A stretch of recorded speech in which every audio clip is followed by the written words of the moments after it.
Hi hello welcome to GRTV. పొంగిలేటిపై sitting జడ్జితో విచారణ జరిపించండి.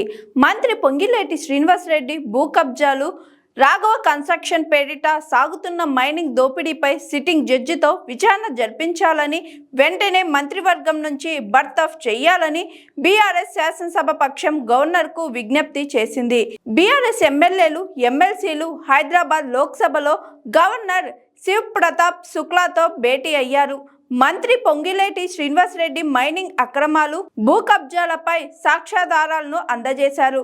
గంటకు పైగా సాగిన సమావేశంలో రెండేళ్లుగా కాంగ్రెస్ సర్కార్ సాగిస్తున్న అక్రమ వ్యవహారాలను గవర్నర్ దృష్టికి తీసుకెళ్లారు.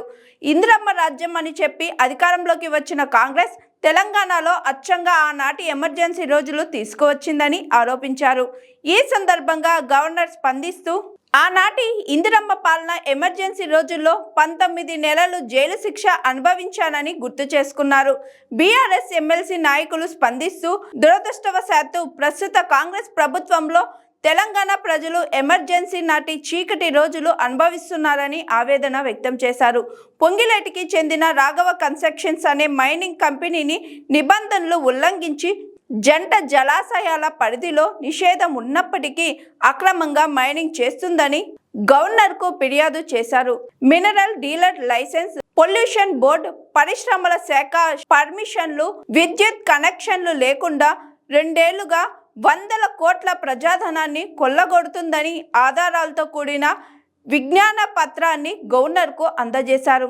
గవర్నర్ను కలిసిన వారిలో BRS working president KTR, BRS LP deputy floor leader Harish Rao, Talasani Sabitha, శాసనమండలిలో ప్రతిపక్ష నేత సిరికొండ, ఎమ్మెల్యేలు జగదీష్ రెడ్డి, సునీత లక్ష్మారెడ్డి, గంగుల, వేముల, మల్లారెడ్డి, కోవ లక్ష్మి, పల్లా రాజేశ్వర్ రెడ్డి, వివేకానంద గౌడ్, రాజశేఖర్ రెడ్డి, అనిల్ జాదవ్, విజయుడు, కౌశిక్ రెడ్డి, సంజయ్, లక్ష్మారెడ్డి, కాలేరు వెంకటేష్, కొత్త ప్రభాకర్ రెడ్డి, కృష్ణారావు, చింత ప్రభాకర్, ఎమ్మెల్సీలు రమణ, వాణీదేవి, తక్కెలపల్లి రవీంద్రరావు, తాతా మధు, సంబీపూర్ రాజు తదితరులు ఉన్నారు. Hi, this is Swathi.